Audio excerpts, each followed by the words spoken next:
علی دینی، اے اللہ تو میرے دل کو اپنے دین پر جما دے، موت تک کوئی اسے بہکا نہ سکے، کوئی گمراہ نہ کر سکے۔ اور قرآن کی ایک آیت میں نے دعا میں بتائی، ربنا لا تزغ قلوبنا بعد اذ ہدیتنا وہب لنا من لدنک رحمہ انک انت الوہاب۔ علامہ انور شاہ کشمیری رحمۃ اللہ علیہ نے لکھا ہے، جو ہر نماز کے بعد اس دعا کا اہتمام کرتا ہے اللہ تعالیٰ ایمان کے اوپر اس کا خاتمہ فرمائے۔ اس لیے اس دعا کا بھی اہتمام کریں، اور سورۃ الکہف کا اہتمام ضرور کریں۔ اگر پوری نہ پڑھ سکتے ہوں تو 10 آیات شروع کی اور 10 آیات اخیر کی، صبح ضرور پڑھ لیا کریں، اور شام کو بھی اگر ہو سکے تو پڑھ لیا کریں، یاد کر لیں۔ نماز میں پڑھیں، میں کہتا ہوں آپ یاد کریں، نمازوں کے اندر پڑھیں۔ آپ کو الگ سے وقت نہیں مل رہا ہے، جیسے آپ عشاء کے بعد نماز پڑھتے ہیں، 2 سنتیں پڑھ رہے ہیں، تو 2 سنتوں میں کیا پڑھتے ہیں؟ وہی الم تر کیف لإلاف قریش، وہی ارأیت الذی انا اعطیناک، وہی قل یا ایھا الکافرون اذا جاء۔ اللہ کے بندے، آپ کو سورہ یاسین یاد ہے؟ ایک صاحب سے میں نے پوچھا سورہ یاسین یاد ہے؟ ہاں یاد ہے۔ میں نے کہا سورہ یاسین کتنی بار نماز میں پڑھا؟ ہاں ایک بار بھی نہیں پڑھا۔ کیوں نہیں پڑھتے بھائی؟ ہمارے نبی صلی اللہ علیہ وسلم سورہ بقرہ پڑھ رہے ہیں، سورہ آل عمران پڑھ رہے ہیں، سورہ نساء پڑھ رہے ہیں، 6 پارے پڑھ رہے ہیں۔ صحابی آ رہے ہیں پیچھے اور کہا کہ ارے بھائی میرے بس کی تو بات نہیں ہے۔ ہم ہیں کہ ایک بڑی سورت بھی نہیں پڑھتے نماز کے اندر، سنتوں میں پڑھیں، نوافل کے اندر پڑھیں۔ یہ قرآن پڑھنے کے لیے ہے، یہ قرآن پڑھنے کے لیے ہے، اور نہیں پڑھتے اس وقت۔ میں حفاظ سے بھی کہتا ہوں، جتنے حفاظ ہیں ان حفاظ سے کہتا ہوں کہ آپ حضرات نماز کے اندر جو سنتیں ہیں، ان سنتوں کے اندر، نوافل کے اندر قرآن کریم پڑھا کریں، ایک طرف سے پڑھیں۔ الحمدللہ اس انڈیا کے اندر ایک ادارہ ہے اشاعت العلوم عقل کنواں، آپ لوگوں نے نام سنا ہوگا، حضرت مولانا غلام بستانی صاحب، جنہیں اللہ رب العزت نے قرآن کی نشر و اشاعت کے لیے قبول فرمایا، اور بڑی خادم قرآن کہا جاتا ہے۔ اللہ نے بڑا کام ان سے لیا ہے۔ کالجز بھی ہیں، ایک طرف آپ جائیں گے تو دل خوش ہو جائے گا، اور ایک طرف مدرسہ ہے پھیلا ہوا، وسعت نگاہ ہے الحمدللہ۔ ایک طرف بچے ڈاکٹر بنتے ہیں، ایک طرف بچے حافظ قرآن بنتے ہیں، پورا کالج کو پھیلا ہی دیا انہوں نے۔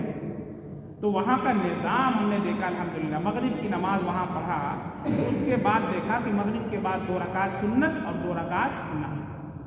تو ہونا یہ چاہیے جیسے ہر مدرسے میں ہوتا ہے کہ اس کے بعد سب نے اپنی اپنی سنتیں پڑھ لی اور اپنی اپنی نفلیں پڑھ لی اور چلتے بنے، لیکن وہاں کا ایسا نظام نہیں۔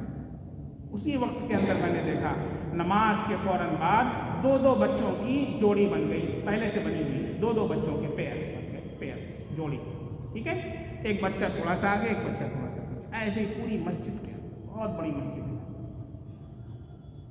اور ایک بچہ جو آگے تھا وہ اس کو 1 پاؤ 2 رکعت کے اندر 1 پاؤ، ایک قرآن کے 1 پارے کا 1 پاؤ، ربع اس کو بولتے ہیں، اس نے سنایا 2 رکعت کے اندر۔ ایک رکعت میں نصف پاؤ، 1 پاؤ کتنا ہوتا ہے؟ 2 صفحہ 2.5 صفحہ کا ہوتا ہے، اور دوسری رکعت میں دوسرا 1 پاؤ سنایا۔ پھر اس کے بعد جو بچہ سن رہا تھا وہ آگے آیا، اور جو سنا رہا تھا وہ پیچھے گیا، اس نے پھر وہی جو اس نے سنایا تھا اس نے اس کو سنایا۔ یہ الحمدللہ اتنا اچھا نظام تھا۔ تو وہاں کے بچے عرب کنٹریز کے اندر لیے جاتے ہیں، وہاں جو بڑی بڑی مساجد ہیں وہاں سے جو شیوخ آتے ہیں وہاں پر آتے ہیں، اتنا عمدہ قرآن پڑھتے ہیں بچے کہ جیسے شیخ سدیس پڑھتے ہیں، کہیں نہ اٹکنا نہ کہیں بھٹکنا۔ تو میں نے پوچھا کہ بھائی وجہ کیا ہے اس کی؟ کہا کہ وجہ یہ ہے کہ ہمارے بچے نمازوں کے اندر قرآن پڑھتے ہیں۔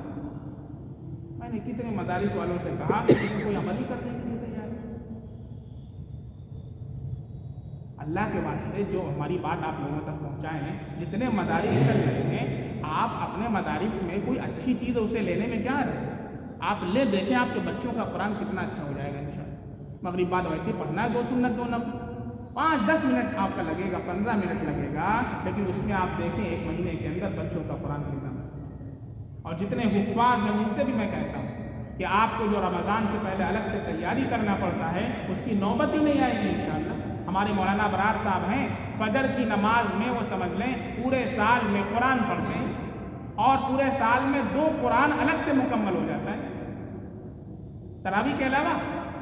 مجھے بڑا افسوس ہوتا ہے مساجد کے اندر نماز پڑھنے کا موقع ملتا ہے کہ وہاں سنت کے مطابق قرات نہیں ہوتی ہے، اکثر مساجد کا یہ حال ہے، الا ماشاء اللہ۔ جمعہ کے اندر یہ حال ہے، جمعہ کے اندر پتہ چلا کوئی بس دعا پڑھ رہا ہے، کوئی علم نشرہ پڑھ رہا ہے، کوئی بدعین پڑھ رہا ہے۔ جب سنت اللہ کے نبی نے بتائی ہے یہ سورت پڑھیے اور اللہ نے آپ کو حافظ بھی بنایا ہے تو کیوں نہیں وہ پڑھتے ہیں؟ اللہ نے آپ کو امام بنایا ہے تو امام کے مسائل کو سیکھیں۔ مسجد کے جو ذمہ داران ہیں، جو کمیٹی والے ہیں، ان کو چاہیے کہ وہ بھی اس کی فکر کیا کریں کہ ہماری مسجد کے اندر سنت کے مطابق تلاوت۔ اللہ تعالیٰ سب لوگوں کو علم و عمل کی توفیق عطا